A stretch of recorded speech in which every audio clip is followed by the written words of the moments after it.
Hi, Scott Orlin with CINEMA-Magazine. A new film coming your way is called No Man's Land, and the person responsible for it in many ways is our guest here, and Jake Allyn. Jake, I look back on cinematic history, Sylvester Stallone, Rocky, Matt Damon, Ben Affleck with Good Will Hunting, where an actor kind of has to take his career in his own hands and creates the work for him. And that's kind of what you did with No Man's Land. First of all, those are some very humbling comparisons. I appreciate it. I don't know if I'm there quite yet, but I certainly did my best. What were you looking for? Because obviously as an actor, you know that you have more capabilities than maybe some other people want to put you in. So in creating this work, what were you trying to showcase with yourself? I mean, really, for me, writing, my dad is a writer, my older brother is a writer. So while I was starting out in acting, I really didn't become a writer in order to create roles for myself. I just have always written, it's the family business, and so I really thought of it as two different roads in my career, one road being acting and one being writing. And this just seemed like the perfect one to merge the two. This was just a story that I really wanted to tell and thought that I could tell well. We've seen a lot of immigration movies, a lot of really good ones. I love travel movies, but I just hadn't seen one in reverse. So I kind of thought that's where I fit into all this. Well, I love the environment that you kind of set it in. Obviously, you grew up in Texas. So how much of riding a horse, putting up a fence is just in your genetic DNA? I hope it's a little bit in my blood. I knew, the horseback riding was something that I had to get to a whole nother level of good at. There's just, it's like you just said, there's such a difference between, I can horseback ride, and it's in my blood. I can saddle a horse blindfold, that kind of thing. And that's what a rancher has. That's what a cowboy has. And more importantly, that's what Jackson had, is my character. Being a cowboy is something that he loves, and it's in his blood, and it's in his family, and he's proud of it. And for me, that was just such a great way to start the acting prep, was just to do cowboy stuff every single day. And I found that not only did it, hopefully help my performance, but it also helped the script in that, I found myself, when I was in Mexico for about a month before the movie, I was driving out about 2 hours outside Mexico City every day to ride horses with these charros. And I would come home every night with stories and information, education about horses and that lifestyle. And it started to really bleed into the script. I was making changes to the script that my brother was probably freaking out about every night, because I'm like, I wrote this new scene we got to have in the movie. And he's like, well, didn't really prepare for you to be training a wild horse, but all right, I guess we'll figure that out. So yeah. Well, you mentioned your brother, which is perfectly leading me to my next question. And that is, not only are you working with your brother, but he's your director. And obviously, I don't know where you are in the pecking order with your brother. I think you said he was his older brother. There's that sibling staircase that you kind of have to navigate. Yeah. How do you do it personally, but then have to do it professionally? I think it's a good thing that he's a few years older than me, because that natural pecking order is he's big bro, and that's fine. I'm obviously used to that. And, on set, especially with a movie, that's such a director's medium that the director needs to be the boss on set. I very vividly remember bringing Connor the script, I don't know, 2 months before we started shooting, something like that. And I just kind of handed it over to him and was like, this Bible is yours now. This is your story. I need to go be Jackson. And, this is your story now. If you need to change something, change it. I also wanted him to just have that confidence on set to feel like he was directing his movie and not directing my movie. I want to thematically break some stuff down, because you mentioned before about the immigrant story, and it's really fascinating because obviously we kind of, especially in the United States or in any country, it's always one-sided. You're hearing it from this perspective, and you juxtapose it, you flip it around, where all of a sudden this person, they're now the outsider, they're the one displaced, and your character is that way in Mexico. What element do you think that added to the story? I hope it just made it a more purely human story. we really didn't want to make a political movie.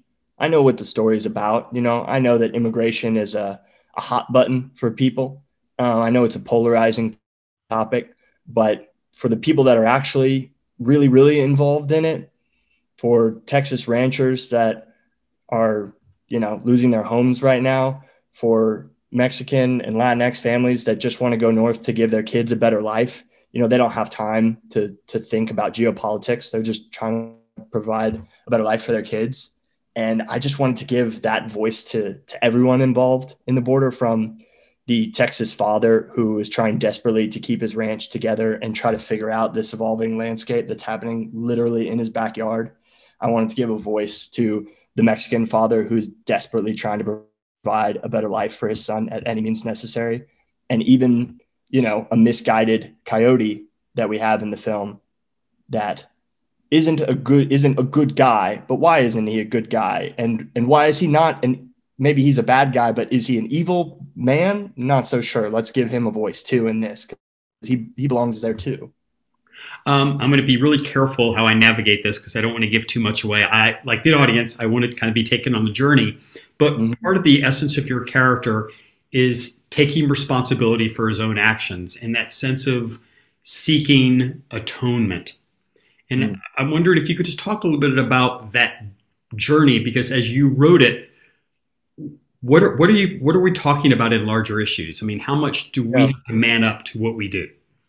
Yeah, for me, it was about acknowledge, and I don't want to give anything away either, so I'll take my time here. But for me, at least, it was about acknowledging that there isn't a perfect answer to the border, to how we see and treat other people. But if we can first acknowledge that the problem exists and that it's really a human problem between people, you know, I believe borders are they're just a line in the dust that we as humans created. Once we can acknowledge that, then maybe we can start to fix the problem together, or problems together. And with atonement, you know, again, I don't want to give the ending away, but you know, there's nothing Jackson, the character, can say to get atonement. He's just got to show up and be there. And you know, for me, it's kind of that simple. It's always said that actors need to write from the truth, because this way it makes it easier to tell their story. So, you know, here you have Jackson as being this baseball prospect. You were a football prospect. I mean, you went to college to play football. My first love was baseball, though. Oh, okay. Well, see, there you go. Okay, full circle. So talk a little bit about that, how close you came to having a sports career. Pretty close. I mean, you know, to be honest, in my mind, I had a career. You know, getting to play in college, I was happy enough to do that. A lot of people don't even, you know, get to be able to say that. But yeah, my sophomore, junior year in college was when I kind of realized, you know, I was having a lot of injuries. I was at a smaller school. I was a slow wide receiver, which is never a good combination. That usually does not wind you up in the NFL. And just kind of realized, like, oh man, this is coming to an end. And football is it's such a big sport. It takes so much. I find that football is something that after you're done playing, there's just no recreating it. You know, I've always felt like with basketball, sure, the NBA and a pickup game is worlds apart, but it's the exact same game. Whereas football, like, you can throw it around with a couple of buddies, you can play some pickup football, but like there's no recreating a real football game, 11 on 11, you know, full team. There's 90 guys on my college team. You know, there's just no creating that as an adult unless you're in the NFL. And so when I realized that, like, oh man, football is gonna come to an abrupt end in my life, and I need to find something to replace it, and walked into an acting class, and immediately I felt the same rush, the same passion for the sport for acting that I had for the sport of football. And so that kind of took its place. There's another sport that I think that you might kind of be of interest in it, and that's kind of the rodeo. If only you were making a movie based on that. Yeah. My God. That's your next film with your brother. Talk a little bit about Ride. How far are you? Have you already filmed it? Are you getting ready to it? What's that journey? We're in development on Ride with a company called Southern Stories in Georgia. And yeah, Ride was a TV show, a pilot that I wrote with my best friend and an acting buddy of mine. We were on a show called The Baxters together. And my friend Josh Plasse and I wrote it. And, we just wanted to tell a story that was kind of we love sports, we love Texas, and we wanted to find something that was kind of what would be a metaphor for family. It's a family drama, really, at the heart of it all. And we just found bull riding to be a really interesting metaphor for life, because bull riding, in essence, bull riding is like one of the most simple sports in the world. Have you done it? You just hang on. No, I've never ridden not a real daddy bull.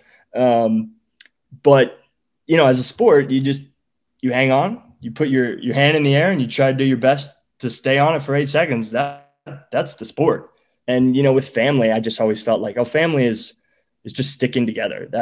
That's what's family. You have each other's back. You stay together. And that kind of brings me full circle back to like the last question we talked about family. And that is one of the driving forces of this movie is parental expectation of the father kind of has a trajectory of what he wants for the son, and the son kind of has something instinctual of what he feels is more organic for him. So I was wondering, how close did you match your parental expectation? I probably did it more than I even meant to.